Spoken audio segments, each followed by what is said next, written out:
Сәлем достар. Бүгінгі кинотаймда 2001 жылы жарық көрген убойный футбол фильмі. Киім ауыстыратын бөлмеде алтын аяқ лақап атымен танымал атақты футболшы басқа бір ойыншыға матчты сатып жіберуді ұсынғаны үшін ұрсады. Бірақ кейін бәрібір чекті алады да, әлгі жігіттің басын бутсының бауын байлау үшін тіреуіш ретінде пайдаланады. Пенальти тебу кезінде алтын аяқ әдейі мүлт кетеді. Ашуға булыққан халық алаңға жүгіріп шығады, ал қолдарына таяқ ұстаған бір-екі бұзақы футболшының аяғын сындырып кетеді. Арада 20 жыл өтеді. Сол баяғы жігіт жарқын мансапқа жетіп, қазір ең табысты футбол клубының иесі атанған. Ал алтын аяқ ақсақ болып қалған, енді оның басы аяқ киімге тіреуіш ретінде қызмет етеді. Мұртты жігіт оған жағынып, өзін жаттықтырушы етіп алуды өтінеді. Бірақ кәсіпкер оның орнына зейнетке шығуын ұсынады. Алтын аяқ өзінің өмірін кімнің құртқанын жақсы түсінеді.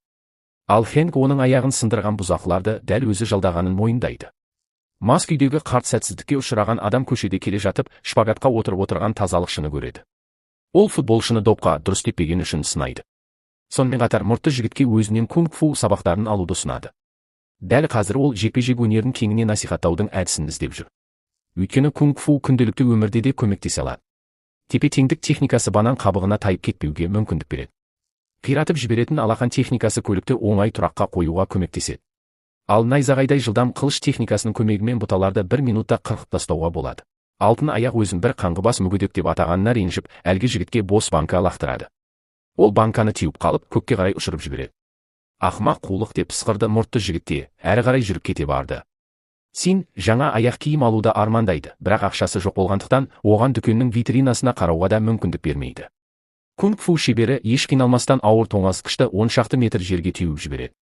Син күні бойы жинаған бір үйінді алюминий банкалар үшін бар болғаны 20 цент алады. Жігіт бұл ақшасына ыстық, тәтті тоқаш сатып алуды шешеді. Ал бұл тоқаштар арнайы инь-ян кунг-фу техникасының көмегімен жасалады. Түрі өзгеріп кеткен қыз қамырдың бір бөлігін нағыз сиқырдай етіп илейді. Син бұған қатты таңғалып, ән айтып, Аймейге сөз салуға тырысады. Сонымен қатар оның ақшасы бір тоқашқа ғана жетсе де, 2 тоқашты жеп қояды. Есеп айырысу үшін ол жыртық кроссовкаларын бермек болып, тағы да ән айта бастайды. Аймей одан кетуін сұрайды. Өйткені көшеде тек жында адамдар ғана ән айтады. Синді мұртымен боялған ерні бар біреу қорғап шығып, өзі де ән айта бастайды. Оған биші болуды үнемі армандаған тағы бір жынды қосылады. Барлық өтіп бара жатқан адамдардың көзінде от пайда болып, олар көңілді кунг-фу биін билей бастайды. Аймей де шыдай алмай биге қосылады. Бірақ сол кезде үй иесі жүгіріп шығып, бәрін қуып жібереді. Син тағы бір тоқашты қолына ұстай сала қашып кетеді. Ал өз аяқ киімін сол жерде қалдырып кетеді. Ол барға Шаолин монастырынан бірге оқыған ескі ағасы Темір бас дегенге келеді де, оған көңілді билердің көмегімен кунг-фуды насихаттауды ұсынады. Ал ол болса, аспанда қалықтап жүре бергенше, одан да дәретхананы тазалағаның дұрыс деп кеңес береді. Сол кезде менеджер жаңа өнерпаздар керек екенін айтады, өйткені бұрынғы әртістер жұмыстан шығып кеткен. Не де болса, олар гитара мен кунг-фу әндерін орындап көруге шешім қабылдайды. Шаолин монахтарының киімін киіп алып, олар бұл клубта бұрын-соңды көрсетілген ең нашар өнер көрсетеді. Наразы болған келушілер өз талаптарын айту үшін жақындап келеді. Сонымен бірге жолы болмаған өнерпаздарды сабап тастауды да ойлайды. Мұртты жігіт қабырғаға кіші дәретін сындырып жатқанда, әлгі кедей жігіт тепкен банканы көріп қалады. Банка кірпіш қабырғаға қадалып қалған екен. Сол сәтте қабырға құлап, оның көз алдында Син мен бір топ бұзақының төбелесіп жатқан көрінісі ашылады. Син бірден өзінің аяқтарының неге қабілетті екенін көрсетеді. Бірақ ол ұстазына енді төбелеспеймін деп уәде берген болатын. Сондықтан бұзақылармен футбол ойнауды шешеді. Ол допқа бар күшін салып тебеді. Доп зеңбіректен атылған ядро секілді ұшып, бұзақыларды жан-жаққа шашыратып жібереді. Тырна стилін меңгерген ең әлсіз қарсыластың өзін Син оңай жеңіп, оның ұсақ тиындарын тартып алады. Мұртты жігіт жекпе-жекшінің жанына барып, оның аяғын мұқият қарап шығады да, оны Құдайдың берген сыйы деп атайды. Содан кейін ол Синге кунг-фу мен футболды біріктіруді ұсынады. Син бұл идеяға қатты қуанып, жаттығуды дәл қазір бастауды талап етеді. Бірақ жаттығу үшін ең болмаса аяқ киім керек еді. Сондықтан Син Аймейге қайта барып, жыртық кроссовкаларын қайтарып беруін сұрайды. Алайда Аймей оларды лақтырып тастамай, тіпті жөндеп қойған болып шығады. Син Темір басқа қайта барып, оны командаға шақырады. Бірақ Темір бас одан маньяктан қашқандай қашып кетеді. Оставь меня в покое. Меня избили, уволили и заставили мыть сортиры. И все это из-за тебя. Темір бас оны жайына қалдыруын сұрайды. Ол енді ештеңе қаламайды және кунг-фу туралы тіпті естігісі де келмейді. Сарайда тұратын тағы бір ағасы бос қол стилін меңгерген. Ол керемет қақпашы бола алады. Ол жарты жылдан бері жұмыссыз жүр, ал турнирде жеңіске жеткен үшін $1 миллион береді. Бірақ оның пікірінше футбол мен кунг-фуды біріктіру ақылға сыймайтын идея. Шаолиннің тағы бір бұрынғы шәкірті темір көйлек техникасын пайдаланып, керемет қорғаушы бола алар еді. Бірақ оның тым көп жұмысы бар. Олардың турнирде жеңіске жету мүмкіндігі тиімді лақтырып, оның қырымен түсу мүмкіндігімен бірдей еді. Бірақ дәл солай болды. Командаға судағы қауырсында өте қажет. Бірақ оның айтуынша бұл техниканы енді қолдана алмайды. Оның миына тамаққа деген ашкөздік вирусы кіріп кеткен. Бұрын ол осындай болған.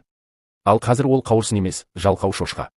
Оларға аяқты ажырататын торнадо соққысы да өте қажет болар еді. Бірақ жолы болмаған жігіт өзінің таз басымен кедей өміріне шағымданып, екеуін де қуып жібереді. Шаолин шәкірттерінің ешқайсысы келісім бермесе де, олардың бәрі бірге түскен ескі суретке мұңая қарап отырады. Мұртты жігіт Синнің үйіне келеді. Син қандай да бір зауыттың төбесінде, ашық аспан астында тұрады. Жігіт ағаларын көндіре алмағанына мұңайып отырады. Бірақ осы кезде жолы болмағандардың бүкіл тобы толық құраммен төбеге келеді. Алғашқы жаттығу басталады. Бірақ Син допты стратосфераға дейін теуіп жібергендіктен жаттығуды кейінге қалдыруға тура келеді. Шаолиндіктер футболдан ештеңе түсінбейді, сондықтан жаттығуды ең қарапайым нәрселерден бастауға тура келеді. Синге ерекше тәсіл қажет. Егер ол допты осылай қатты тебе берсе, бір күні ұшақты атып түсіреді. Судағы қауырсынның жаттығу үшін оның жұмыртқаларын пайдаланады. Ол олардың ең болмаса біреуінің жоғалуына жол бермейді, тіпті ол сынып қалса да. Келесі жаттығу, соққының дәлдігін шыңдау. Син нысанаға сондай күшпен тебеді, тіпті жердің өзі дірілдеп кетеді. Жігіттер Лидің бәрін жалғыз өзі жеңетіні туралы қорытынды жасайды. Енді Син сабап тастаған бұзақылар командасымен алғашқы жолдастық матчты өткізу уақыты келді. Бірақ олардың іш киімінен түсіп қалған сомын кілтімен балға олардың кек алуға келгенін анық көрсетіп тұр. Матч басталды. Шаолиндіктер керемет финттерін көрсетеді. Бірақ қарсыластары футбол ойнаудың орнына Синнің командасын жай ғана ұрып соға бастайды. Олар барлық ойыншыларды алаңның әр жеріне лақтырып, аяқтарымен, қолдарымен және құралдармен ұрып соғады. Темір бас рақым сұрайды. Ал көзілдірікті жігіт әлгі адамнан өзінің іш киімін басына киіп алуын талап етеді. Ол ар-намысы жоқ мына масқараның жүзін көргісі келмейді. Бұзақылар шаолиндіктердің күші қайта оралғанға дейін ғана мәз болды. Олардың әрқайсысы өз техникасын пайдаланып, қарсыластардың допқа жақындауына да мүмкіндік бермейді. Темір аяқ төменгі брейк билеп айнала бастайды. Судағы қауырсын ұшып кетеді. Темір көйлек допқа қарнымен жабысып алып, қарсыластардың әрбір соққысына төтеп береді. Өте жылдам қақпашы допты ғана емес, өзіне қарай лақтырылған барлық бутсыларды да қағып алады. Ал Син болса допты бар күшімен теуіп жібереді. Как я мог промазать? Помогите! Помогите! Шаолиндіктердің шеберлігіне таңғалған бұзақылар олардан өздерін командаға алуды өтінеді. Ал Хэнктің шайтандар командасы ғалымдардың бақылауымен су астында жаттығып жүр. Олардың допқа жасаған соққысы бомбаның жарылысымен салыстыруға келеді. Алтын аяққа турнирге тіркелуге рұқсат бермейді. Соңғы шешім Хэнкке байланысты. Ол мұртты жігіт жинаған тобырды көре сала, олардың турнирге қатысуына бірден рұқсат береді. Хэнк мұртты жігітке тағы да аяқ киімін тазалауды ұсынады. Бірақ бұл іске бүкіл команда кірісіп, аяқ киімді далаға сүйреп алып кетеді, бай адамды жыртықшылықпен қалдырады. Син кунг-фу наубайшы қызды жұмыстан кейін қарсы алып, дүкен жабылған соң оны киім дүкеніне апарады. Жігіт бай болған кезде оған қалағанның бәрін сатып алуға уәде береді. Сондай-ақ оның әдемі жүзін шашының артына жасырудың қажеті жоқ екенін айтады. Бірақ оның жүзі соншалықты әдемі болып шығады, айналасына шыбындар ұшып жүреді. Кедейлерді бұл жерге Син мұнда тазалық жұмыстарын жүргізуге уәде бергендіктен ғана кіргізеді. Шаолин командасы өзінің алғашқы ресми матчын өткізеді. Ол қарсылас команданың капитанын ұрып жібереді. Бірақ матч басталғанына тура 1 секунд өтпей жатып, олар алғашқы голын соғады. Тағы бір сәттен кейін есеп 2-0 болады. Ақырында қарсылас команданың өзі де, оның қарны шыққан капитаны да қақпаға ұшып түседі. Қорытынды есеп 40-0. Адамнан тыс қабілеттерін қолдана отырып, шаолиндік футболшылар бір команданы бірінен соң бірін талқандайды. Ғажайып команда үнемі сұхбат беріп жүреді. Футболшылардың ақшасы пайда болып, қымбат аяқ киім сатып алуға мүмкіндіктері болады. Аймей өзінің бет-әлпетіне бір өзгеріс жасауды шешіп, сақалды визажистке барады. Ал визажист оның бетіне өзінің мұрнындағы боғын жағып жібереді. Ол Син мен оның достарының алдына өте ерекше кейіпте шығады. Жігіт оны барлығымен таныстырады. Ал жігіттер оның иығындағы өте үлкен иықшаларына таңғалады. Футболшылар оның стилі мен киім кию талғамын мазақтай бастайды.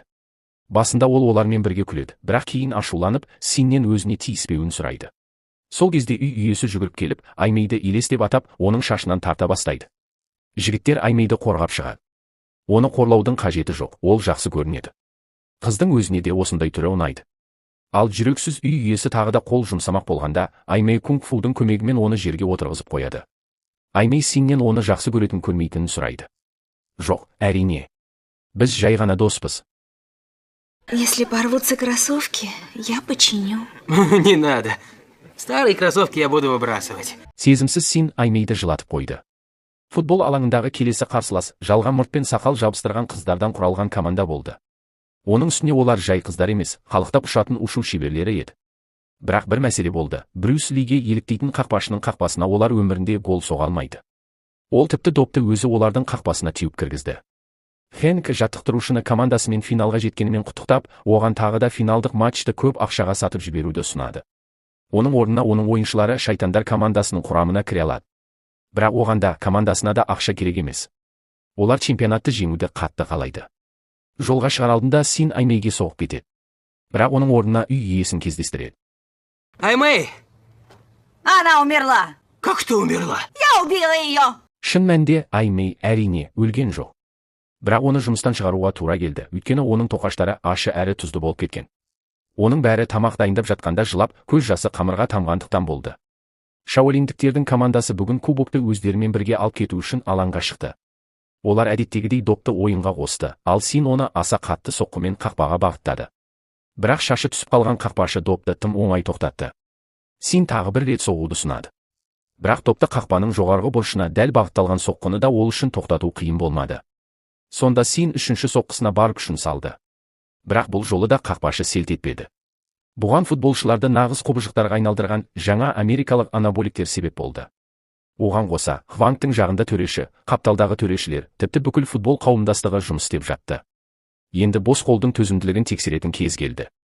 Ұшып келген доп алаңды ойып өтіп, оның арқасын сындыра жаздады және қолын қан жосайтты. Ал келесіде оған доп емес, метеорит ұшып келді. Ол оның қолдарын күйдіріп жіберді. Қайта соғылған соққы бос қолды өлім аузына жібере жаздады. Жараланған ойыншыны бүкіл команда шығарып салды. Шаолиндіктердің әрқайсысына қарсы шайтандар командасынан өзіне тең қарсылас табылды. Темір бастың маңдайын жарып жіберді. Судағы қауырсынды дәл сондай ұшатын ойыншы ұрып құлатты. Ал темір аяққа бірден екі брейк данс шебері қарсы шықты. Матчтың жартысы ғана өтті, ал команданың жартысы жарақат алып үлгерді. Бірнеше футболшы қорқып үйлеріне қашып кетті. Командада бар болғаны 8 ойыншы қалды. Олар алаңға жүгіріп шығып, ешкім бұзалмайтын шаолиндік лабиринт құрады. Бірақ сол сәтте ақ жан-жаққа ұшып кетеді. Соққыларды команданың ең мықты ойыншысы темір көйлек қабылдауға дайындалады. Өлемінде бойлаған ол әлдебір Джейнге телефон шалып, оған деген махаббатын мойындайды. Бірінен соң бірі тиген доптар темір көйлектің бүкіл күш-қуатын сарқып жібереді. Ал Хэнк одан да қатты ойнауды талап етеді. Кенеттен доппен атқылау тоқтайды. Темір көйлек допты қарнымен ішке тартып алып, оны Синге береді. Шабуыл жалғасады. Бірақ шашы ұзын қақпашы қулықпен соғылған голдан қақпаны жай ғана орнынан жылжытып құтылады. Синнің аяғын сындырып жібере жаздайды. Бірақ төреші оған өтірікке салынбай, орнынан тұруын айтады. Енді темір көйлектің көзін құртуға кезек келеді. Келесі соққыны ол тоқтатқанымен, соққының бүкіл күші қақпашыны тесіп өтіп кетеді. Оны да зембілге салып алып кетеді. Хэнк жеңісті тойлай бастайды. Өйткені командада кем дегенде 8 ойыншы болуы керек еді. Бірақ осы кезде басын тақырлап қырған, түрі келімсекке ұқсайтын Аймей жүгіріп келеді. Ол қақпаға тұруға дайын. Бірақ бұл өте қауіпті. Син бұған қарсы болады. Алайда қыз өз дегенінен қайтпайды. Сонымен қатар ол Синге өзінің ескі, жамалған кроссовкаларын қайтарып береді. Өйткені оның жаңа аяқ киімі жыртылып қалған еді. Батыл Аймей қақпаға барады. Бірақ ол басын қақпа бағанасына соғып алып, өз қақпасын қарсыластың қақпасымен шатастырады. Оған қоса қарсыласқа пас беріп қояды. Шайтан жойқын соққы жасайды. Бірақ тоқаш жасаудың шебері допты бағындырып, оған салынған күштің қуатын бірнеше есе арттырады. Син болса допқа одан да көп күш қосады.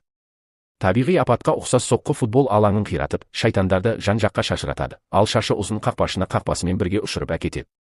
Жеңілген қарсыластардың денелері алаңда қимылсыз жатыр.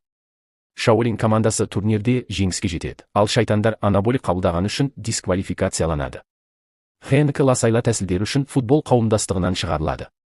Ал жекпе-жек өнері бұрын-соңды болмаған деңгейде танымал болады. Осымен шолуымыз аяқталды. Фильм ұнаған болса, лайк басып, арнаға тіркеліп, біздің шолуларымызды қай қаладан қарайтындарыңызды пікірге қалдырыңыздар.